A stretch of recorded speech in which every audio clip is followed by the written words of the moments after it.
आप सभी को नमस्कार। और हम आज दूसरे अध्याय के विषय में पढ़ेंगे, जिसका नाम है बाल विकास के सिद्धांत, प्रिंसिपल ऑफ चाइल्ड डेवलपमेंट। इस अध्याय के विषय में जानेंगे। और जैसा कि पहले वीडियो आई थी उसमें पहले अध्याय के विषय में पढ़ाया गया था, और आपको पहले भी बताया जा चुका है कि हम एक बुक को फॉलो कर रहे हैं, अरिहंत की सक्सेस मास्टर, और उसी से एक एक लेसन पढ़ाया जा रहा है। ये स्लाइड्स बोरिंग तो इस तरीके जैसे रोचक बनाने के लिए लोग एलईडी और सारी उस पर पढ़ाते हैं रोचकता के दृष्टिकोण से, लेकिन स्लाइड से पढ़ाने से ये होता है कि कोई भी टॉपिक आपका छूटता नहीं है। हर चीजें सीक्वेंस से खत्म होती हैं, सीक्वेंस से समझ में आती हैं। तो जैसे जैसे धीरे धीरे वीडियो पढ़ते जाएंगे, क्लासेस खत्म होती जाएंगी, तो आपके अंदर भी आत्मविश्वास बढ़ता जाएगा कि हाँ, मैंने इतने चैप्टर्स कवर किए फला टॉपिक के फला बुक से। तो धीरे धीरे आपका सारा सिलेबस कंसाइज दिखने लगेगा और समझ में भी आने लगेगा। तो ठीक है, हम इस कॉन्सेप्ट को समझते हैं और आगे बढ़ते हैं। इसमें पहला टॉपिक है बाल विकास की अवधारणा, कॉन्सेप्ट बाल विकास का। तो इसमें बताया है कि बाल विकास का सामान्य अर्थ बालकों का मानसिक व शारीरिक विकास होता है। विकास शारीरिक, मानसिक, सामाजिक, संज्ञानात्मक, भाषाई तथा धार्मिक इत्यादि होता है। ये हम पिछली कक्षाओं में पढ़ चुके हैं कि विकास के कौन कौन से पक्ष होते हैं। विकास का संबंध गुणात्मक, इसको भी बताया गया था। गुणात्मक मतलब क्वालिटी, जैसे कार्य कुशलता, ज्ञान, तर्क, नवीन विचारधारा, एवं परिमाणात्मक मतलब क्वांटिटी, मात्रा, लंबाई में वृद्धि, भार में वृद्धि तथा अन्य दोनों से है। तो जो विकास होता है वो गुणात्मक एवं परिमाणात्मक दोनों होता है। इसको हम लोग समझ चुके थे पिछली कक्षा में ही। आगे पढ़ते हैं। शिक्षकों को एक निश्चित आयु के सामान्य बालकों की शारीरिक, मानसिक, सामाजिक तथा संवेदनात्मक परिपक्वता का ज्ञान होना आवश्यक है। कोई भी शिक्षक को ये ज्ञान होना चाहिए कि किस अवस्था, किस उम्र के बच्चे में कितना शारीरिक ग्रोथ होता है, कितना मानसिक डेवलपमेंट होता है, कितना सामाजिकरण होता है और कितना भावनात्मक विकास होता है, कितनी परिपक्वता होती है। क्योंकि जब हम जानेंगे कि हम जो सामने बच्चा बैठा हुआ है वो कितना मैच्योर है, तो हमको अपनी बात को समझाने में उसके स्तर तक आने की आवश्यकता होती है उस बच्चे की। जैसे कहते नहीं, बच्चे को समझाने के लिए बच्चा बनना पड़ता है। तो बच्चे के मानसिक स्तर पे आने के लिए उसके मानसिक स्तर को जानना शिक्षक को बहुत आवश्यक होता है। आगे देखते हैं। जिससे वह उनके व्यवहार को समझते हुए उनकी क्रियाओं को अपेक्षित दिशा प्रदान कर सकते हैं। वही कह रहा है कि आप जब बच्चे के सारे पहलुओं को अच्छे से समझेंगे, उनके मानसिक, शारीरिक, सामाजिक संवेगात्मक परिपक्वता को समझेंगे, तो उनके व्यवहार को समझते हुए उनकी क्रियाओं को अपेक्षित दिशा प्रदान कर सकते हैं। वो कौन सी क्रिया करेंगे उसमें आप सहयोग कर सकते हैं। आगे बढ़ते हैं। स्किनर के अनुसार विकास की क्या अवधारणा, स्किनर महोदय ने क्या कहा है। विकास एक क्रमिक एवं मंद गति से चलने वाली प्रक्रिया है। विकास एक क्रमिक, इसको समझते हैं, ये इंपॉर्टेंट बिंदु है, महत्वपूर्ण बिंदु है ये। विकास एक क्रमिक, क्रमिक मतलब सीक्वेंस। हर चीज जो भी डेवलपमेंट में एक सीक्वेंस होता है, एक क्रम होता है, वो क्रम नहीं टूट सकता। किसी बच्चे में व्यक्तिगत तेजी से विकास हो सकता है, किसी बच्चे में धीमा हो सकता है, लेकिन जो क्रम होता है, जो उसकी क्रमबद्धता होती है, जैसे कोई पेड़ अगर हम उसका बीजारोपण करते हैं, किसी पेड़ का बीज हम बोते हैं जमीन में, तो वो पेड़ की, जैसे बरगद का बीज हमने लगाया, तो उसमें से बरगद अंकुरित होगा, बड़ा होगा, बढ़ेगा, फिर वो विशालकाय बरगद बनेगा। तो जो उसकी प्रक्रिया है उसका क्रम समान रहेगा। लेकिन व्यक्तिगत, जैसे मैंने 10 पेड़ लगाए तो 10 पेड़ व्यक्तिगत अपने तरीके से बढ़ते या बड़े होते हैं, समान गति से बड़े हों, समान गति से बढ़ें, लेकिन उनका जो विकास का क्रम होगा वो समान होगा, ये कहना चाह रहे हैं। हरलॉग के अनुसार बाल मनोविज्ञान का नाम बाल विकास इसलिए रखा गया क्योंकि विकास के अंतर्गत अब बालक के विकास के समस्त पहलुओं पर ध्यान केंद्रित किया जाता है, किसी एक पक्ष पर नहीं। मतलब विकास के बहुत से पहलू होते हैं जिसको हम पहली कक्षा से पढ़ते आ रहे हैं, शारीरिक, मानसिक, सामाजिक, संवेगात्मक, संज्ञानात्मक। तो कई पहलू होते हैं। तो विकास के जो इसके अंतर्गत हम जो विकास जो बाल मनोविज्ञान होता है, इसके अंतर्गत हम सभी पहलुओं को पढ़ते हैं, हम जानते हैं। क्रो के अनुसार बाल मनोविज्ञान विज्ञान की वह शाखा है जिसमें जन्म से परिपक्वावस्था तक विकसित हो रहे मानव का अध्ययन किया जाता है। जन्म से और परिपक्वावस्था तक, मेच्योरिटी स्टेज तक उसके डेवलपमेंट के विषय में हम जानते हैं, पढ़ते हैं। विकास के सिद्धांत, ये बहुत ही इंपॉर्टेंट टॉपिक है, इसको बहुत ध्यान से पढ़िएगा। इसमें कुछ सिद्धांत दिए गए हैं जिससे प्रश्न हर वर्ष पूछे जाते हैं। 1-2 प्रश्न हर वर्ष आते हैं और हर सिद्धांत से आते हैं, हर सिद्धांत से प्रश्न पूछे जाते हैं। तो इसको ध्यान से समझते हैं, और समझना ये कुछ है नहीं, कॉन्सेप्ट है, उसको समझ लेंगे तो आपके प्रश्न सही होते जाएंगे। तो सबसे पहला है निरंतरता का सिद्धांत। इसमें क्या है, विकास निरंतर चलने वाली प्रक्रिया है, मतलब ये चलती रहती है हमेशा, बस इसकी गति धीमी और तेज होती रहती है। गति धीमी और तेज होती, कभी धीमा होगा कभी तेज बढ़ेगा, लेकिन चलता रहेगा धीरे धीरे। जैसे कोई वृक्ष लगाते हैं हम तो वो बढ़ता रहता है, धीमा बढ़ेगा, तेजी से बढ़ेगा, लेकिन बढ़ता रहता है निरंतर, अगर उसके ऊपर कोई आपदा ना आ जाए। ये बच्चों के साथ भी होता है, इसको हम आगे पढ़ेंगे। माँ के गर्भ से ही यह प्रक्रिया प्रारंभ हो जाती है और मृत्यु पर्यंत चलती रहती है। एक छोटे से नगण्य आकार से अपना जीवन प्रारंभ करके हम सबके व्यक्तित्व के सभी पक्षों, शारीरिक, मानसिक, सामाजिक आदि का महत्वपूर्ण विकास इसी निरंतरता के गुण के कारण भलीभांति संपन्न कर सकते हैं। मतलब एक बच्चा जो नगण्य आकार भ्रूण से पैदा होता है और धीरे धीरे बढ़ता रहता है, उसके सारे पक्षों का विकास भलीभांति होता रहता है, स्वतः ही शारीरिक, मानसिक, सामाजिक, उसका सारा डेवलपमेंट होता रहता है निरंतर। तो यही निरंतरता का सिद्धांत है, ये जन्म से मृत्यु तक चलता रहता है। आगे बढ़ते हैं, समान प्रतिमान का सिद्धांत। समान प्रतिमान क्या होता है? प्रतिमान का अर्थ होता है, मोटे तौर पे आप जानिए, नमूना, कोई मॉडल। तो समान प्रतिमान का सिद्धांत का मतलब ये है कि इस सिद्धांत के अनुसार सभी बालकों का विकास समान प्रतिमान का अनुसरण करता है। मतलब कि वही जो मैंने समझाया कि अगर आप बरगद का वृक्ष लगाते हैं तो उसके विकास की प्रक्रिया हर बरगद के वृक्ष के तरीके ही होगी। अगर आप आंवले का वृक्ष लगाते हैं, अमरूद का वृक्ष लगाते हैं, केले का वृक्ष लगाते हैं, तो उसके विकास की प्रक्रिया केले के तरीके होगी, केले के पौधे की। आम के विकास की प्रक्रिया आम के तरीके होगी। तो जो मॉडल होता है डेवलपमेंट का, जैसे बच्चा विश्व में किसी का बच्चा हो, अगर वो मनुष्य का बच्चा है तो उसके विकास का जो मॉडल होगा वो समान होता है, एक समान मॉडल का अनुसरण करता है। जानवर के जो बच्चे होते हैं, जैसे कुत्ते का बच्चा, वो उस मॉडल का अनुसरण करेगा, बिल्ली का बच्चा उस मॉडल का अनुसरण करेगा, उस प्रतिमान का अनुसरण करेगा। तो समान प्रतिमान का सिद्धांत यही बताता है।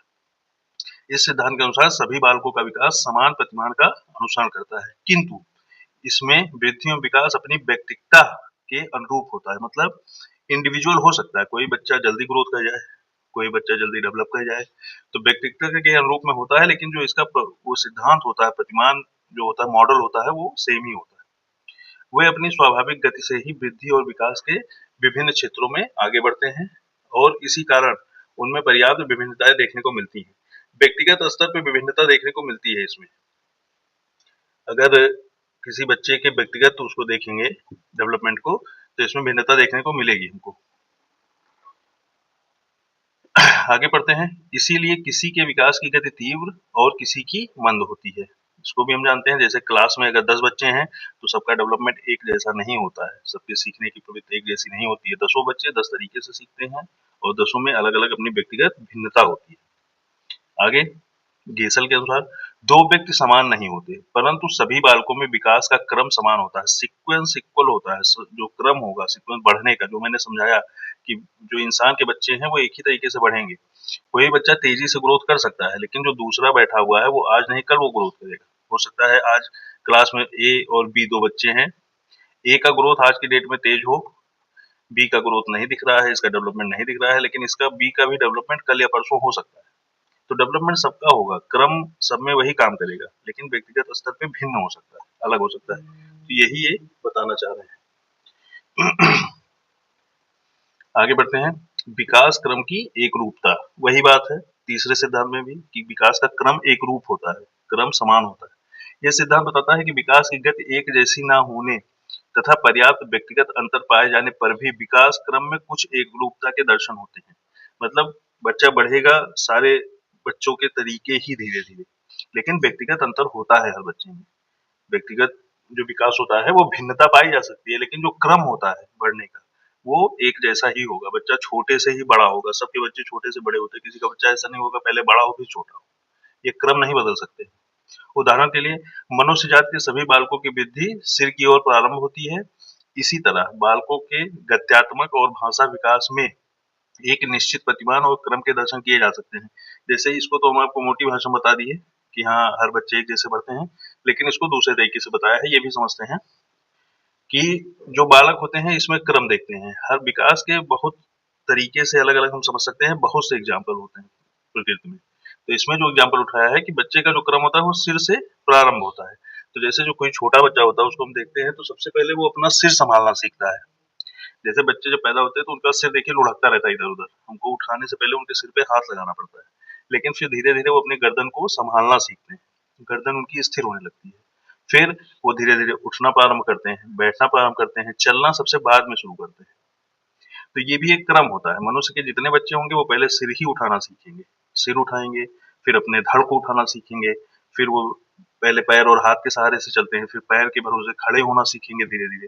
तो क्रम यही होगा, सारे बच्चों में क्रम एक जैसा ही होगा, लेकिन व्यक्तिगत जो भिन्नता होती है, कोई बच्चा जल्दी सर उठाना सीख गया, कोई बच्चा जल्दी पैर से सीखना सीख गया, पैर से चलना, तो इसमें व्यक्तिगत भिन्नता पाई जा सकती है, लेकिन क्रम एक जैसा होगा, बस यही समझाना चाह रहा है कि गति एक जैसी ना होने तथा पर्याप्त व्यक्तिगत अंतर पाए जाने पर भी विकास के क्रम में कुछ एकरूपता के दर्शन होते हैं। अगला टॉपिक है, वृद्धि एवं विकास की गति की दर एक सी नहीं होती है। इसको समझते हैं। ये क्या कहना चाह रहा है? विकास की प्रक्रिया जीवन पर्यंत चलती है, किंतु इस प्रक्रिया में विकास की गति हमेशा एक जैसी नहीं होती है। एक जैसी इसको पहले भी हम बता चुके, कभी तीव्र होगा, कभी धीमा होगा, गति इसकी बढ़ती घटती रहती है, लेकिन धीरे धीरे बढ़ता रहेगा, ऐसा नहीं है कि रुक जाएगा, चलेगा, धीमा तेज ये होता है। तो की गति हमेशा एक जैसी नहीं होती। शैशवा अवस्था में के शुरू के वर्षों में यह गति कुछ तीव्र होती है। शुरू में जब बच्चा शैशवावस्था में होता है तो तेज होती है, परंतु बाद के वर्षों में यह मंद पड़ जाती है। पुनः किशोरावस्था के प्रारंभ में इस गति में तेजी से वृद्धि होती है। जब किशोरावस्था शुरू होती है तो फिर से एक बार बूस्ट करता है, तेजी से वृद्धि करता है, फिर धीमी होती है, परंतु यह गति अधिक समय तक नहीं बनी रहती, मतलब तेज धीम चलता रहता है। आगे विकास सामान्य से विशेष की ओर चलता है, इसको समझते हैं। विकास और वृद्धि की सभी दिशाओं में विशिष्ट क्रियाओं से पहले उसके सामान्य रूप के दर्शन होते हैं। इसको हम बहुत कई तरीकों से समझ सकते हैं। सामान्य से विशिष्ट की ओर बढ़ने का ये भी एक सिद्धांत है, इससे प्रश्न बहुत बार पूछे गए हैं। उदाहरण के लिए अपने हाथों से कुछ चीज पकड़ने से पहले बालक इधर-उधर हाथ मारने या फैलाने की कोशिश करता है। इसी तरह शुरू में एक नवजात शिशु के रोने और चिल्लाने में उसके सभी अंग-प्रत्यंग भाग लेते हैं, परंतु बाद में वृद्धि और विकास की प्रक्रिया के फलस्वरूप यह क्रिया उसकी आंखों एवं व्यक्तंत्र फोकल सिस्टम तक सीमित हो जाती है। अब इसमें क्या कहना चाह रहा है? सामान्य से विशिष्ट की ओर, इसका एग्जाम्पल हम उठाते हैं एजुकेशन सिस्टम से। हमारे यहाँ जो एजुकेशन सिस्टम है, जैसे जब बच्चे को पढ़ाया जाता है, वो स्कूल जाता है तो उसको सारे विषयों का ज्ञान दिया जाता है। सामान्य रूप से सभी विषय पढ़ाए जाते हैं। हाई स्कूल तक वो सारे सब्जेक्ट पढ़ता है, फिर धीरे-धीरे वो विशिष्टता की ओर बढ़ने लगता है। जैसे इंटर में जाएगा 3 सब्जेक्ट 5 सब्जेक्ट हो जाएंगे, ग्रेजुएशन में जाएगा 3 सब्जेक्ट हो जाएंगे, फिर जो पोस्ट ग्रेजुएशन 1 सब्जेक्ट से करता है। लेकिन जब वो मास्टर पीएचडी करने लगेगा, तो वो एक टॉपिक से पीएचडी करता है। तो यही बात है सामान्य से विशेष की ओर। पहले हम सामान्य सारी चीज़ों को संलिप्त करके चलते हैं, फिर एक विशेष विशिष्टता की ओर धीरे-धीरे बढ़ने लगते हैं। यही चीज़ शारीरिक क्रियाओं में भी होती है। जैसे बच्चा पहले पेन पकड़ता है तो पूरे हाथ से पकड़ता है, पाँचों उँगली का प्रयोग करके पेन पकड़ेगा छोटा बच्चा। लेकिन उसको धीरे-धीरे हम सिखाते हैं तो वो 2 उँगलियों का प्रयोग करके पेन पकड़ने लगता है। तो इसमें जो एग्जाम्पल दिया गया है, जैसे रोने में, जब बच्चा शुरू में रोता है तो उसका पूरा शरीर कँपता है, सारे अंग कँपते हैं। वो सारे अंग पूरे शरीर का प्रयोग करता है रोने में। फिर धीरे-धीरे वो आँख से और मुँह से रोना शुरू करता है। लेकिन हम देखते हैं एक समय परिपक्व इंसान जो 40 साल का 35 साल का हो गया, हो सकता है वो रो रहा हो, सिर्फ आँसू गिर रहा हो, मुँह का भी प्रयोग ना हो रहा हो उसके, लेकिन वो रो रहा है। तो धीरे-धीरे विशेष की ओर, सामान्य से विशेष की ओर यही क्रम होता है। चाहे इसको शारीरिक रूप से समझ लीजिए और चाहे इसको एजुकेशन पैटर्न से। आगे बढ़ते हैं। परस्पर संबंध का सिद्धांत। विकास के सभी आयाम जैसे शारीरिक, मानसिक, सामाजिक, संवेगात्मक आदि एक दूसरे से परस्पर संबंधित हैं। ये तो आप समझ ही रहे हैं। शारीरिक विकास होगा तो मानसिक भी होगा, सामाजिक भी होगा, संवेगात्मक भी होगा। कोई एक विकास प्रभावित होगा तो अन्य विकास भी उससे प्रभावित होते हैं। इसको हम एग्जाम्पल समझते हैं। अगर एक बच्चा शारीरिक रूप से हष्ट-पुष्ट, देखने में सुंदर, उसका शरीर अच्छा है, तो वो क्लास में अपने आप को खड़ा होने में, बोलने में, प्रेज़ेंट करने में हिचकिचाता नहीं। इससे उसका सामाजिक विकास तेजी से होता है। वो अपने आप को संलिप्त करता है हर जगह में, हर एक्टिविटी में। उससे उसका संवेगात्मक विकास भी तेजी से होता है, मानसिक विकास भी तेजी से होता है। लेकिन अगर कोई बच्चा शारीरिक रूप से कहीं न कहीं वो ट्रबल कर रहा है, कोई दिक्कत है उसको, तो वो अपने आप को इंफीरियर फ़ील करेगा। उसको समस्या उत्पन्न होगी अपने आप को अनुकूलित करने में, सामाजिक रूप से। तो जब सामाजिक और संवेगात्मक रूप से वो परेशान होगा, तो मानसिक रूप से भी वो परेशान होगा। तो ये सारे जो आयाम होते हैं, ये आपस में जुड़े हुए हैं। आगे बढ़ते हैं। इनमें से किसी भी एक आयाम में होने वाला विकास अन्य सभी आयामों में होने वाले विकास को पूरी तरह प्रभावित करने की क्षमता रखता है। उदाहरण के लिए जिन बच्चों में औसत से अधिक वृद्धि होती है वे शारीरिक और सामाजिक विकास की दृष्टि से भी काफी आगे बढ़ते हुए पाए जाते हैं। ये वही बात है, जिनमें औसत से अधिक वृद्धि होगी, जो डेवलप करेंगे, उनमें शारीरिक और सामाजिक विकास की दृष्टि से भी काफी आगे बढ़ते हुए पाए जाते हैं। दूसरी ओर एक क्षेत्र में पाई जाने वाली कमियां दूसरे क्षेत्र में हो रही प्रगति में बाधक सिद्ध होती हैं। जैसे मैंने बताया, अगर शारीरिक रूप से बच्चा कमजोर है, उसके अंदर कोई कमी है, तो उसके अन्य विकास भी प्रभावित होते हैं।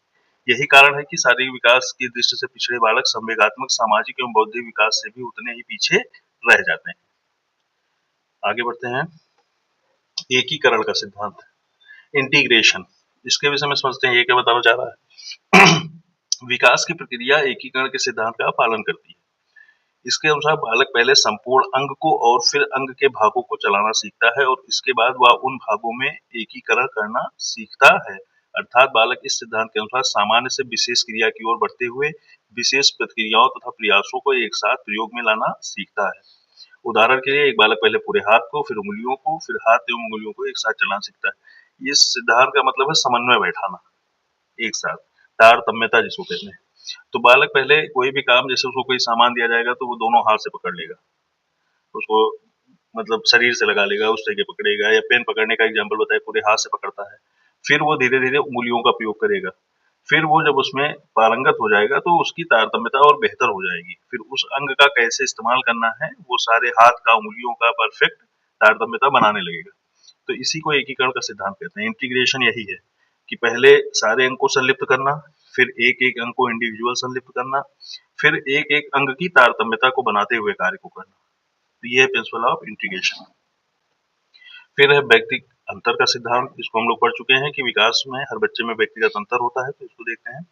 बालकों के विकास की दर एवं स्वरूपों में व्यक्तिगत अंतर पाया जाता है। प्रत्येक बालक की वृद्धि एवं विकास उसकी व्यक्तिगत के अनुरूप होता है, उनकी व्यक्तित्व के अनुरूप होता है। वे अपनी स्वाभाविक गति से वृद्धि एवं विकास के विभिन्न क्षेत्रों में आगे बढ़ते हैं और इसी कारण उनमें भिन्नताएं देखने को मिलती हैं। तो ये बता दिए कि जैसे 10 पेड़ लगाएंगे तो 10 एक साथ नहीं बढ़ते हैं। 10 पेड़ की अपनी बढ़ने की अलग अलग इंडिविजुअल कैपेबिलिटी होगी, उनमें आपको अंतर दिखेगा। उसी तरीके बच्चों में भी है, व्यक्तिगत अंतर होता है। फिर है विकास की भविष्यवाणी की जा सकती है। इसको समझते हैं। इसको भी एग्जाम्पल हम पेड़ से लेते हैं। जैसे अगर आपके हाथ में बरगद का बीज रखा जाए तो उसको देख के जो अनुभवी व्यक्ति वो बता देगा कि हाँ, इसमें एक विशालकाय बरगद छिपा हुआ है, बरगद निकलेगा। अगर अमरूद का बीज देखेगा तो वो बता देगा हाँ, इसमें एक पेड़ निकलेगा इस तरीके से। इसी तरीके बच्चे के भी विकास की भविष्यवाणी की जा सकती है कि ऐसे होगा। एक बालक की अपनी वृद्धि एवं विकास की गति को ध्यान में रखकर उसके आगे बढ़ने की दिशा और स्वरूप के बारे में भविष्यवाणी की जा सकती है। उदाहरण के लिए एक बालक की कलाई और हड्डियों का एक्स किरणों से लिया जाने वाला चित्र यह बता सकता है कि उसका आकार प्रकार आगे जाकर किस प्रकार का होगा। उसके कद काठी का प्रिडिक्शन किया जा सकता है, भविष्यवाणी की जा सकती है। इसी तरह बालक की इस समय की मानसिक योग्यताओं एवं ज्ञान के सहारे उनके आगे के मानसिक विकास के बारे में पूर्वानुमान लगाया जा सकता है। जैसे आपने एक एग्जाम्पल सुना होगा, होनहार विद्वान के होत चिकने पात। तो अगर पत्तियां चिकनी चिकनी हैं तो वृक्ष अच्छा है। तो यही है कि बच्चों के जो मानसिक विकास का पूर्वानुमान भी हम उनके ज्ञान के आधार पर लगा सकते हैं कि हाँ, ये बच्चा पढ़ने में तेज है। जैसे हम लोग देखते हैं तो भविष्यवाणी अध्यापक करते हैं कि ये बच्चा बहुत आगे जाएगा, ये बच्चा पढ़ने में तेज है, आगे जाएगा। तो एक भविष्यवाणी की जा सकती है, लेकिन जरूरी नहीं है कि 100% वो सही ही हो, एक अनुमान लगाया जा सकता है। आगे बढ़ते हैं। विकास की दिशा का सिद्धांत। इस सिद्धांत के अनुसार विकास की प्रक्रिया पूर्व निश्चित दिशा में आगे बढ़ती है। इसको हम बताया ही कि विकास एक क्रम से बढ़ता है, दिशा वही होगी, दिशा नहीं बदल सकती है, बस गति धीमी और तेज हो सकती है। विकास की प्रक्रिया की यह दिशा व्यक्ति के वंशानुगत एवं वातावरण जन्य कारकों से प्रभावित होती है। अब दो कारणों से प्रभावित होती है, इसको समझ लेते हैं। एक कारण है वंशानुगत एवं वातावरण जन्य। अब जैसे देखिए, जो मान लीजिए 10 बच्चे हैं, उनके विकास में अगर आपको अंतर दिखेगा तो उसका कारण यही होगा। पहला कारण होगा वंशानुगत। अगर माँ बाप की कदकाठी छोटी है तो बच्चा छोटा होगा, वहीं दूसरे बच्चे की माँ बाप की कदकाठी बड़ी है तो वो लंबा एवं हष्ट-पुष्ट होगा। वातावरण जन्य बाह्य कारण होते हैं। जैसे अगर कोई बच्चा अमीर घर में पैदा हुआ है, उसको पोषक तत्व अच्छे मिल रहे हैं, उसको अच्छी परवरिश मिल रही है, तो उस बच्चे का विकास तेजी से होता है। कोई बच्चा गरीब घर में पैदा हुआ है, उसको पोषक तत्व नहीं मिलते हैं, तो वो उसका विकास थोड़ी धीमी गति से होता है। तो ये दो कारण होते हैं जो प्रभावित करते हैं विकास की प्रक्रिया की दिशा को। फिर है, इसके अनुसार बालक सबसे पहले अपने सिर और हाथों की गति पर नियंत्रण करना सीखता है और फिर टांगों को। इसके बाद वह अच्छी तरीके से बिना सहारे खड़ा होना और चलना सीख जाता है। इन्होंने वही शरीर का एग्जाम्पल दिया है। जैसे पहले सिर को सही से व्यवस्थित करता है, जैसे सिर से पैर की ओर विकास चलता है। इन्होंने इस क्रम का एग्जाम्पल दिया है। कोई भी विकास सिर से पैर की ओर, पहले सिर व्यवस्थित होगा, फिर उसका धड़, फिर उसका पैर। तो ये छोटे बच्चों में आपने देखा ही होगा, पहले बच्चे सिर को संभालना सीखते हैं, फिर अपने शरीर को, धड़ को संभालते हैं, फिर पैर से सबसे बाद में चलना सीखते हैं और फिर दौड़ना सीखते हैं। तो ये सर से पैर की ओर। तो दिशा जो है वो निर्धारित है, दिशा नहीं बदल सकती। कोई बच्चा ऐसा आपको रेयर ही मिलेगा जो पहले चलना शुरू कर दे, बाद में सिर संभालना सीखे। ये आपको एग्जाम्पल कहीं नहीं मिलेगा। हर बच्चा देर सवेर आगे पीछे सिर ही पहले संभालेगा। तो जो दिशा होगी वो निर्धारित है। आगे शारीरिक विकास के दो निश्चित क्रम निम्न है। देखिए शारीरिक विकास के क्रम के विषय में बताया है। तो जैसे बार बार इन्होंने ये बताया है कि सिर से पैर की ओर, तो इसको जो शब्द है ये बोला जाता है सिरः पदाभिमुख, मतलब सिर से पद की ओर, अभिमुख पैर की ओर चलना, दिशा का सिद्धांत। इस सिद्धांत के अनुसार सभी बालकों का शारीरिक विकास सिर से पैर की दिशा में होता है। सर्वप्रथम सिर, फिर धड़ तथा अंत में पैर का विकास होता है। इसलिए एक शिशु सर्वप्रथम अपने सिर को, तत्पश्चात धड़ को उठाना सीखता है, उसके पश्चात ही बैठना, घुटने के बल चलना, खड़े होना आदि क्रियाएं करता है। तो सिर पदाभिमुख का सिद्धांत यही है। इससे भी क्वेश्चन पूछा गया है कि सिर पदाभिमुख सिद्धांत का तात्पर्य क्या है। तो इसमें बच्चे सिर से पैर की ओर स्टेबल होते हैं, उनका विकास सिर से पैर की ओर चलता है। फिर है निकट दूर क्रम सिद्धांत। निकट दूर से, इस क्रम के अनुसार विकास का क्रम केंद्र से प्रारंभ होता है और बाहरी विकास होते हुए संपूर्ण विकास होता है। इसको भी हम एग्जाम्पल एक वृक्ष से ले लेते हैं। वृक्ष और इंसान के विकास प्रक्रिया में बहुत अंतर नहीं है। जैसे वृक्ष का बीज जब लगता है तो पहले उसका जो वृक्ष का मेन भाग होता है, वृक्ष का जो सबसे बीज का सिरा होता है वो विकसित होना शुरू होता है। टहलियां उसके बाद निकलना शुरू होती हैं, उसमें शाखाएं। तो वृक्ष का जो मुख्य सिरा होता है, उसके बीच का भाग, वो पहले डेवलप होता है, फिर चारों तरफ टहनियों का विकास होना शुरू होता है। तो निकट से दूर की ओर, यही कहने का मतलब है। बच्चे में क्या होता है, सर्वप्रथम रीढ़ की हड्डी का विकास होता है, उसके पश्चात उसकी भुजाओं, हाथ की उंगलियों, तत्पश्चात संयुक्त विकास होता है। मतलब पहले बीच का भाग डेवलप होगा, फिर धीरे धीरे वो बाहर की ओर ग्रोथ करेगा। तो निकट से दूर का क्रम सिद्धांत यही बताता है। आगे बढ़ते हैं। विकास लंबवत सीधा ना होकर वर्तुलाकार होता है, कर्व होता है। एग्जैक्ट सीधा नहीं होता, क्योंकि रुकता है, फिर बढ़ता है, फिर रुकता है। इसको समझते हैं। बालक का विकास लंबवत सीधा ना होकर वर्तुलाकार होता है। यह एक सी गति से सीधा चलकर विकास को प्राप्त नहीं होता, बल्कि बढ़ते हुए पीछे हटकर अपने विकास को परिपक्व एवं अस्थायी बनाते हुए वर्तुलाकार आकृति का अनुगमन कर आगे बढ़ता है।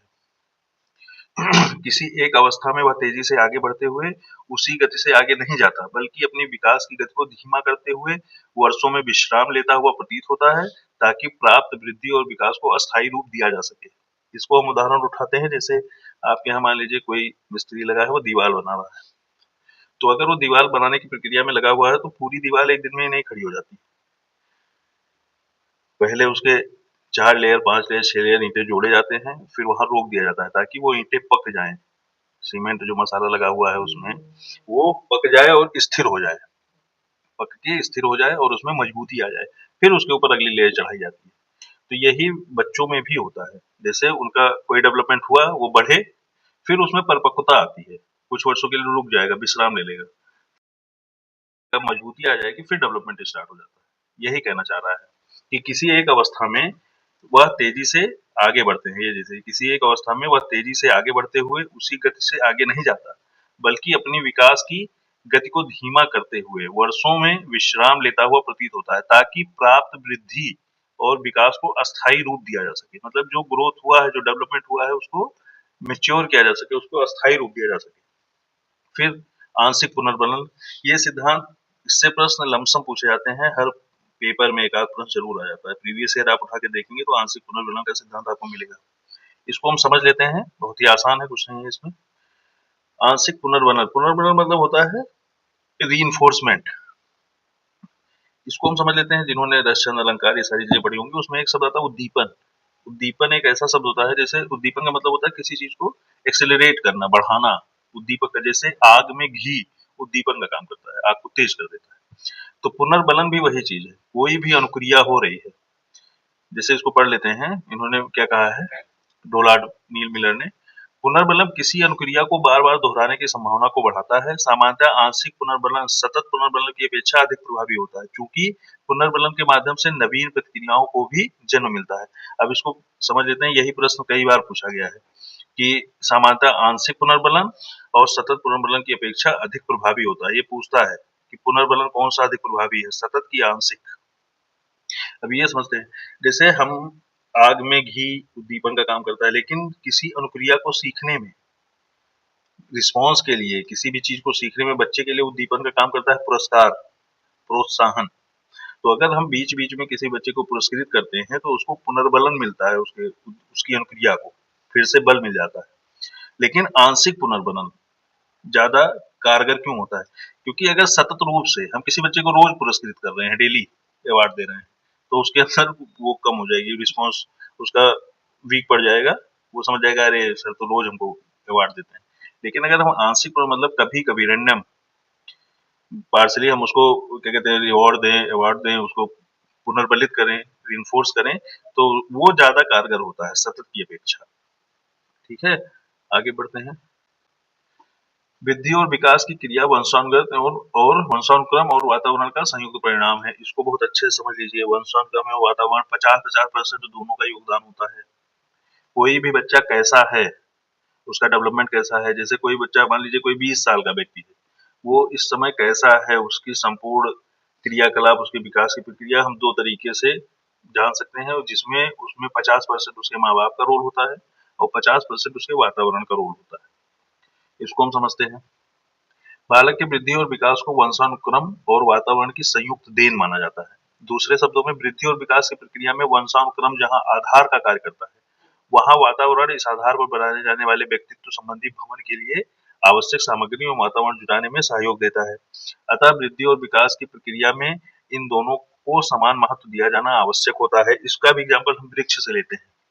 जैसे मैंने कहा वंशानुक्रम, जैसे अगर अमरूद का बीज है तो उसमें से अमरूद ही निकलेगा, उससे हम अपेक्षा बरगद की नहीं कर सकते कि ये बरगद बनेगा। तो ये हो गया वंशानुक्रम। लेकिन वातावरण का ये हो गया कि अगर हम उस वृक्ष को अच्छे से पानी दे रहे हैं, अच्छे से खाद दे रहे हैं, उसके टहनियों की कटाई कर रहे हैं, उसको संवारने का काम कर रहे हैं, तो वो वृक्ष अच्छा निकलेगा, व्यवस्थित होगा, सही तरीके से विकसित होगा। लेकिन कोई वृक्ष है, उसको ना पानी दे रहे हैं, ना उसको पूछ रहे हैं, मतलब वो प्रकृति पे निर्भर है, उसको पानी मिल गया तो ठीक, बारिश हुई तो मिल गया, आंधी आई टूट गया, गिर गया। लेकिन जिसमें हम ध्यान देते हैं उसको हम फिर से खड़ा करते हैं, उसको डंडा लगा खड़ा करते हैं, तो वो पेड़ अच्छी तरीके से विकसित हो जाता है। तो वंशानुक्रम एवं वातावरण दोनों का संयुक्त रूप से ही विकास की प्रक्रिया में भागीदारी होती है। इसी के विषय में बताया है। आगे बढ़ते हैं। बाल विकास को प्रभावित करने वाले कारक। बाल विकास को प्रभावित करने वाले कारक दो प्रकार के होते हैं, एक आंतरिक कारक, एक बाह्य कारक। जैसे मैंने बताया, आंतरिक कारक वंशानुक्रम जो हमको माँ बाप से हेरिडिटरी मिला है, और बाह्य कारक जो हमको परिस्थितियां मिली हैं। दो कारण मिलकर ही किसी बालक का निर्माण करते हैं। इसके विषय में पढ़ते हैं। आंतरिक कारक। आंतरिक कारक में पहला है वंशानुगत। बालक के रंग, रूप, आकार, शारीरिक गठन, ऊंचाई इत्यादि के निर्धारण में उनके अनुवांशिक गुणों का महत्वपूर्ण योगदान होता है। बालक के अनुवांशिक गुण उसकी वृद्धि एवं विकास को भी प्रभावित करते हैं। इसको हम समझ चुके हैं, फिर समझने की आवश्यकता नहीं है। शारीरिक कारक। शारीरिक कारक, जो बालक जन्म से ही दुबले पतले, कमजोर, बीमार तथा किसी प्रकार की शारीरिक समस्याओं से पीड़ित रहते हैं, उसकी तुलना में सामान्य एवं स्वस्थ बच्चे का विकास अधिक होना स्वाभाविक ही है।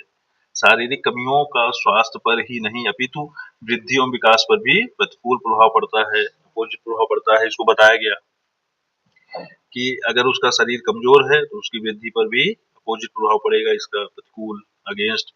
कई बार किसी दुर्घटना के कारण भी शरीर में क्षति पहुंचती है और इसी क्षति बालक के विकास पर प्रतिकूल प्रभाव पड़ता है। अब इसको भी हम वृक्ष से ही समझते हैं। जैसे आपने पेड़ लगाया और आंधी आई, पेड़ टूट गया। अब अगर पेड़ टूट गया तो उसका कारण वाय है, आंधी के कारण टूटा। इसी तरीके कोई बच्चा विकास कर रहा है, उसके जीवन में कोई ऐसी घटना हो गई, एक्सीडेंट हो गया, उसका पैर कट गया, कोई ऐसी घटना हो गई, सिर फट गया या हेड इंजरी हो गई, मानसिक रूप से बच्चा विकलांग हो गया, तो कोई बाहरी दुर्घटना अगर हो जाती है तो विकास पे इसका भी प्रतिकूल प्रभाव पड़ता है। आगे वृद्धि, सॉरी बुद्धि, इसको दो बार ये लिख गया है। आगे बढ़ते हैं। बुद्धि है अगला। बुद्धि को अधिगम की योग्यता, समायोजन योग्यता, निर्णय लेने की क्षमता इत्यादि के रूप में परिभाषित किया जाता है। इंटेलिजेंस, इसमें अधिगम मतलब सीखने की योग्यता, समायोजन अपने आप को एडजस्ट करने की योग्यता एवं निर्णय लेने की क्षमता के रूप में परिभाषित किया जाता है। जिस प्रकार बालक की बुद्धि प्रखर होती है, उसका मानसिक विकास भी तीव्र गति से होता है। अगर बुद्धि तेज होगी, बुद्धि भी हमको अनुवांशिक ही मिलती है माँ बाप से, लेकिन हम पढ़ के अच्छे परिवेश में उसको बढ़ा सकते हैं। जैसे 50% तो माँ बाप से मिल गई, लेकिन 50% हमारा रिस्पॉन्स हमारे वातावरण पे डिपेंड करेगा। ये नहीं है कि माँ बाप को हम दोष दे दें कि हमारे पास बुद्धि नहीं है, माँ बाप का नहीं है, ऐसा कुछ नहीं। 50% आप उसको निखार सकते हैं अपने परिवेश से। बालक अपने परिवार, समाज एवं विद्यालय में अपने आप को किस तरह समायोजित करता है, या उसकी बुद्धि पर निर्भर करता है। अगर बच्चे की बुद्धि अच्छी होगी तो अपने आप को अनुकूलित कर लेगा जल्दी, परिवार में, समाज में, विद्यालय में। आगे संवेगात्मक कारक, इमोशनल फैक्टर, ये भी बहुत इंपॉर्टेंट फैक्टर है। ये भी आंतरिक कारणों में से है संवेगात्मक कारण। बालक में जिस प्रकार के संवेगों, भावों का जिस रूप में विकास होगा, वह उसके सामाजिक, मानसिक, नैतिक, शारीरिक तथा भाषा संबंधी विकास को पूरी तरह प्रभावित करने की क्षमता रखता है। यदि बालक अत्यधिक क्रोधित या भयभीत रहता है, अथवा यदि उसमें ईर्ष्या या वैमनस्यता की भावना अधिक होती है, तो उसके विकास की प्रक्रिया पर इसका इन सबका प्रतिकूल प्रभाव पड़ना स्वाभाविक ही है। संवेगात्मक रूप से असंतुलित बालक पढ़ाई में ठीक से ध्यान नहीं दे पाते, फलस्वरूप उनका मानसिक विकास भी प्रभावित होता है। अगर कोई बच्चा इमोशनली डिस्टर्ब है संवेगात्मक रूप से, तो उसके सभी विकास प्रभावित होते हैं। जैसे कहते हैं इसका शरीर विकसित नहीं होता, बहुत चिड़चिड़ा है, ये बहुत चिड़चिड़ा है, टिन्नाता रहता है, चिड़चिड़ाता रहता है, इसीलिए इसके जो खाता लगता नहीं। हम ये सब कुछ जानते हैं, लेकिन इसी को भाषा देके लिखा गया है सिद्धांत को, हम इसको पढ़ते हैं। इसको अगर सरल भाषा में समझ लेंगे तो कुछ भी नया नहीं है। जो आपके आसपास बच्चे बड़े हो रहे हैं, उनके जीवन से हम जोड़ के बहुत ही आसानी से सारी चीजों को समझ सकते हैं। कुछ भी इसमें नया सीखना समझना नहीं है। तो वही कह रहा है कि समय अगर भावनात्मक रूप से बच्चे टूटे हुए हैं, जैसे किन्हीं बच्चे, कुछ बच्चे ऐसे हैं उनके घर में माँ बाप के बीच में लड़ाई होती है, मारपीट होती है, अगर वो उससे भयभीत होकर विद्यालय में आते हैं तो उनके मन में वही सारी चीजें चलती रहती हैं, जिससे वो विद्यालय में खुद को अनुकूलित नहीं कर पाते, उनकी पढ़ाई ठीक से नहीं होती, उनका मानसिक विकास भी उतनी सही से नहीं होगा। तो जो संवेगात्मक विकास होता है, ये संवेगात्मक कारक वो सारी चीजों को कोरिलेट करता है आपस में। आगे बढ़ते हैं, सामाजिक प्रकृति। बच्चा जितना अधिक सामाजिक रूप से संतुलित होगा, मतलब जितना सारे लोगों के बीच में अपने आप को अनुकूलित कर लेगा समाज में। कुछ बच्चे होते हैं एकांकी होते हैं, सबसे कट के रहते हैं, नहीं अपने आप को अनुकूलित करते सामाजिक रूप से। लेकिन कुछ बच्चे हैं सबके बीच में उठते बैठते हैं, अनुकूलित करते हैं, तो वो जो बाह्य परिवेश है उसका, उससे जल्दी सीखते हैं। तो इसका प्रभाव उनके शारीरिक, मानसिक, संवेगात्मक, भौतिक तथा भाषा संबंधी विकास पर भी उतना ही अनुकूल पड़ेगा। सामाजिक दृष्टि से कुशल बालक अपने वातावरण से दूसरों की अपेक्षा अधिक सीखता है। जैसे मैंने बताया, अगर वो सामाजिक रूप से कुशल होगा तो वो वातावरण से जल्दी सीखेगा, उसके अंदर शिष्टाचार जल्दी आएगा, क्योंकि वो 4 लोगों के बीच में बैठ रहा है। जो बच्चा एकांकी है, घर के अंदर बंद है, उसके अंदर शिष्टाचार नहीं आएगा, सामाजिक रीति रिवाज वो देर में सीखेगा। तो यही बताना चाह रहा है। आगे बढ़ते हैं, वाह्य कारक। वाह्य कारक में क्या है, बाहर से होने वाले कारक। इसमें सबसे पहले है गर्भावस्था के दौरान माता का स्वास्थ्य एवं परिवेश। अब माता के स्वास्थ्य एवं परिवेश का बच्चे पे सीधा प्रभाव पड़ता है। इसीलिए जब बच्चा पेट में होता है, माँ गर्भवती होती है, तो लोग कहते हैं अच्छे विचार लाइए, अच्छे महापुरुषों की जीवनी पढ़िए, अच्छी फोटोज घर में लगाइए महापुरुषों की, और लड़ाई झगड़ा घर में ना हो, अच्छे भोजन दिए जाए माँ को। इस सब का प्रभाव बच्चे में पड़ता है। तो गर्भावस्था में माता को अच्छा मानसिक एवं शारीरिक स्वास्थ्य बनाए रखने की सलाह इसलिए दी जाती है कि इससे न केवल गर्भ के अंदर बालक के विकास पर प्रभाव पड़ता है, बल्कि आगे के विकास की बुनियाद भी मजबूत होती है। तो माँ के गर्भ से ही विकास शुरू हो जाता है और उसी समय केयर भी शुरू हो जाती है। लेकिन ये बाह्य कारक में आएगा। आगे जीवन की घटनाएं, जैसे मैंने बताया आंधी से वृक्ष टूट जाता है, तो ऐसी जीवन की कुछ घटनाएं होती हैं जो विकास को प्रभावित करती है, ये भी बाह्य कारक होंगी। जैसे जीवन पर प्रभाव पड़ता है, यदि बालक से साथ अच्छा व्यवहार हुआ है तो उसके विकास की गति सामान्य होगी, अन्यथा उसके विकास पर प्रतिकूल प्रभाव पड़ेगा। जिस बच्चे को उसकी माता पिता ने बचपन में ही छोड़ दिया हो, वह माँ के प्यार से वंचित हो जाएगा। ऐसी स्थिति में उसका सर्वांगीण विकास प्रभावित होगा। ये भी बात सामान्य सी है, जीवन की घटना से रिलेटेड है। आगे बढ़ते हैं, भौतिक वातावरण, आसपास का एनवायरनमेंट। बालक का जन्म किस परिवेश में हुआ है, वह किस परिवेश में किन लोगों के साथ रह रहा है, इस सब का प्रभाव उसके विकास पर पड़ता है। परिवेश की कमियों, प्रदूषणों, भौतिक सुविधाओं का अभाव इत्यादि कारणों से भी बालक का विकास प्रतिकूल रूप से प्रभावित होता है। इन्वायरमेंट का असर पड़ता है। अमीर घर का बच्चा दूसरे तरीके डेवलप करेगा, गरीब घर का बच्चा दूसरे तरीके डेवलप करेगा। फिर है सामाजिक आर्थिक स्थिति। बालक की सामाजिक एवं आर्थिक स्थिति का प्रभाव भी उसके विकास पर पड़ता है। इसको बोला गया कई बार, ये सामान्य चीज़ है, कुछ अलग नहीं है। सामाजिक एवं आर्थिक स्थिति, निर्धन परिवार के बच्चों को विकास के अधिक अवसर उपलब्ध नहीं होते हैं। अच्छे विद्यालय में पढ़ने, सांस्कृतिक कार्यक्रमों में भाग लेने इत्यादि का अवसर आर्थिक रूप से कमजोर बच्चों को नहीं मिलता है, जिसके कारण इनका विकास संतुलित नहीं होता। शहर के अमीर बच्चों को गांव के गरीब बच्चों की तुलना में बेहतर सामाजिक एवं सांस्कृतिक वातावरण मिलता है, जिसके कारण उनका मानसिक एवं सामाजिक विकास स्वाभाविक रूप से अधिक होता है। अब इसको समझते हैं। हम अपने बच्चे का बड़े स्कूल में नाम क्यों लिखाते हैं? जो पैसे वाले हैं, पैसे वाले बड़े स्कूल में यूँ लिखाते हैं क्योंकि जो बड़ा स्कूल होता है वो फीस तो ज़्यादा लेता है, लेकिन वो आपके बच्चे को फुटबॉल भी खेलना सिखाएगा, वो बॉक्सिंग भी सिखाएगा, घुड़सवारी भी सिखाएगा, तैराकी भी सिखाएगा। तो आपका बच्चा किसी भी फील्ड में आगे बढ़ सकता है, उसको ज़्यादा अवसर प्रदान हुए हैं। लेकिन एक छोटे स्कूल में जाने वाला बच्चा सिर्फ पढ़ रहा है, हो सकता है उसको खेलने के लिए भी सामान प्रोवाइड किया जाए स्कूल के माध्यम से, तो उसको अवसर ही नहीं मिला। जैसे प्राइमरी में बहुत सारे बच्चे आते हैं, हो सकता है उसमें से कुछ अच्छे तैराक निकल सकते हैं, हो सकता है उसमें से कोई अच्छा फुटबॉलर हो सकता है कोई अच्छा खो-खो खेलता हो सकता है कोई अच्छा घुड़सवार निकल जाए, लेकिन हम उनको वो अवसर नहीं दे पाते। वो कभी देखे ही नहीं, उन्होंने कभी फुटबॉल खेला ही नहीं, उन्होंने कभी वॉलीबॉल खेला ही नहीं, तो उनको क्या पता कि हम अच्छा खेलते हैं या खराब। तो यही इसमें बताया गया है कि जो सामाजिक आर्थिक स्थिति होती है, वो भी विकास में प्रभाव डालती है। अगले टॉपिक पे आते हैं, बाल मनोविज्ञान। बाल मनोविज्ञान मनोविज्ञान की एक शाखा है। इसके अंतर्गत बालकों के व्यवहार, स्थितियों, समस्याओं तथा उन सभी कारकों का अध्ययन किया जाता है जिसका प्रभाव बालक के व्यवहार एवं विकास पर पड़ता है। इसके अंतर्गत बालक के जन्म से लेकर बाल्यावस्था तक का अध्ययन किया जाता है। यह शिक्षकों को शिक्षण की प्रक्रिया में सहायता करता है तथा बालकों के सर्वांगीण विकास में महत्वपूर्ण भूमिका निभाता है। क्रो एंड क्रो ने बाल मनोविज्ञान को इस प्रकार परिभाषित किया है।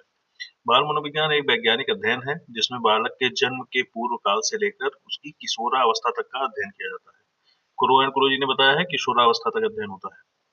थॉमसन के अनुसार बाल मनोविज्ञान सभी को एक नई दिशा में संकेत करता है यदि उसे उचित रूप से समझा जा सके तथा उसका उचित समय पर उचित ढंग से विकास हो सके तो हर बच्चा एक सफल व्यक्ति बन सकता है। मतलब उसको उचित रूप से समझा जा सके। इसीलिए ये शिक्षकों के लिए बहुत ही आवश्यक है क्योंकि शिक्षक वातावरण का कार्य करता है किसी बच्चे के विकास में और वातावरण 50% भूमिका निभाता है, 50%। तो शिक्षक को मनोविज्ञान को समझना बहुत आवश्यक है क्योंकि बच्चे के विकास में उसका महत्वपूर्ण योगदान, जितना माता पिता का योगदान है उतना ही शिक्षक और वातावरण का भी योगदान है। तो अगर हम बाल मनोविज्ञान को सही तरीके से समझ जाएंगे तो उचित रूप से समझा जा सकता है और उचित समय से उचित ढंग से विकास हो सके, इसीलिए बाल मनोविज्ञान आवश्यक है। तो हर बच्चा एक सफल व्यक्ति बन सकता है। आगे बढ़ते हैं, बाल मनोविज्ञान की उपयोगिता एवं महत्व, ये आखिरी स्लाइड है इसकी, इसको समझते हैं। बाल मनोविज्ञान की उपयोगिता एवं महत्व को निम्न प्रकार से समझाया जा सकता है। बाल मनोविज्ञान के द्वारा बालकों के स्वभाव एवं विकास को समझने के बाद उनको शिक्षित करने की प्रक्रिया सरल हो जाती है।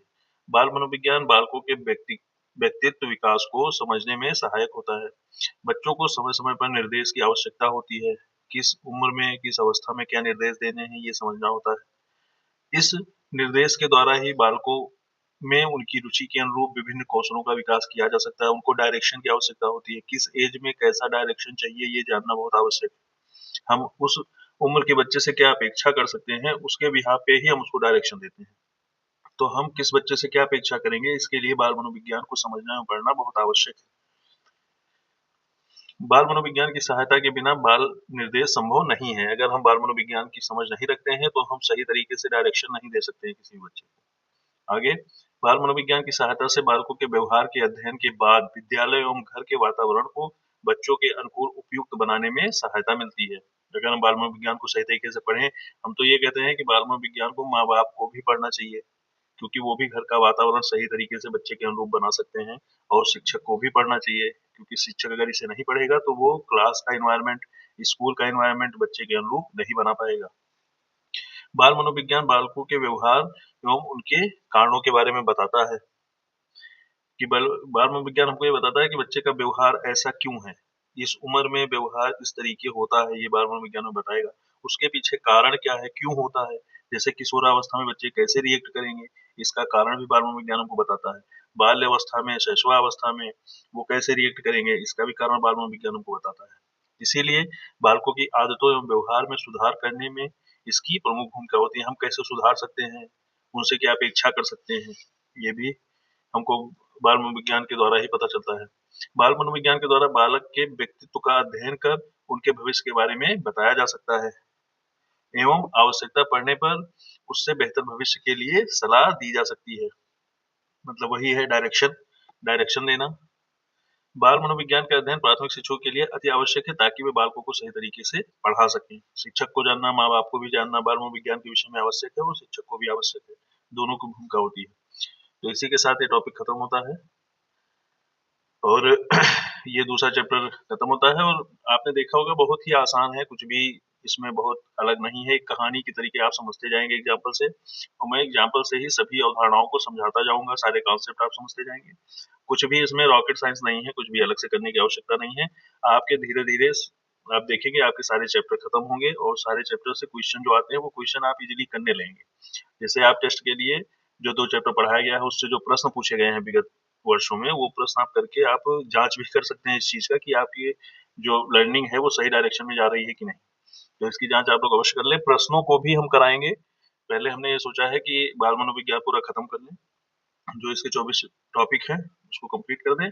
उसके बाद जो 30 प्रश्न बाल मनोविज्ञान के आते हैं उसको हम कराना शुरू करेंगे। जो विगत प्रश्न पत्र हैं जैसे 2015 2016 सीटेट में जो बाल मनोविज्ञान के प्रश्न आए हैं उनको हम हल करेंगे ये चैप्टर खत्म होने के बाद। तो ये टॉपिक मतलब जितने भी चैप्टर्स हैं पूरे खत्म हो जाएंगे तो हम उसके प्रश्नों को करना शुरू कर देंगे। तो आप लोग निरंतर बने रहिए हमारे साथ और चैनल को सब्सक्राइब करिए, शेयर करिए। और कोई अगर आप सुझाव देना चाहते हैं तो वीडियो के नीचे कमेंट कर सकते हैं, मैं उसको पढ़ूंगा। कोई इम्प्रूवमेंट की आवश्यकता होगी तो उसको करूंगा, मैं सुधार भी करूंगा। और हमारा ये प्रयास है कि जितने लोग पढ़ रहे हैं उनका सीटेट ऐसे ही हंसते खेलते हुए निकल जाए। कोई भी अलग से प्रेशर जनरेट करने का कोई उद्देश्य नहीं है हमारा। भले ही आपको ये लग रहा है कि बहुत जैसे स्लाइड से पढ़ाया जा रहा है, बहुत ही रोचक नहीं है, लेकिन सारी चीजें कवर हो रही हैं। आप इसका इम्पैक्ट पेपर में देखेंगे। जो भी टॉपिक पढ़ाया जा रहा है या जो विगत प्रश्न पत्र हैं विगत वर्षों के, आप उसको हल करेंगे तो आपको सब कुछ स्पष्ट दिखेगा, कुछ भी उसमें कंफ्यूजिंग नहीं लगेगा आपको। तो ठीक है, इसी के साथ ये क्लास हम समाप्त करते हैं। हम मिलेंगे आपसे अगले क्लास में जो तीसरा चैप्टर है बाल मनोविज्ञान का। तब तक के लिए नमस्कार, धन्यवाद।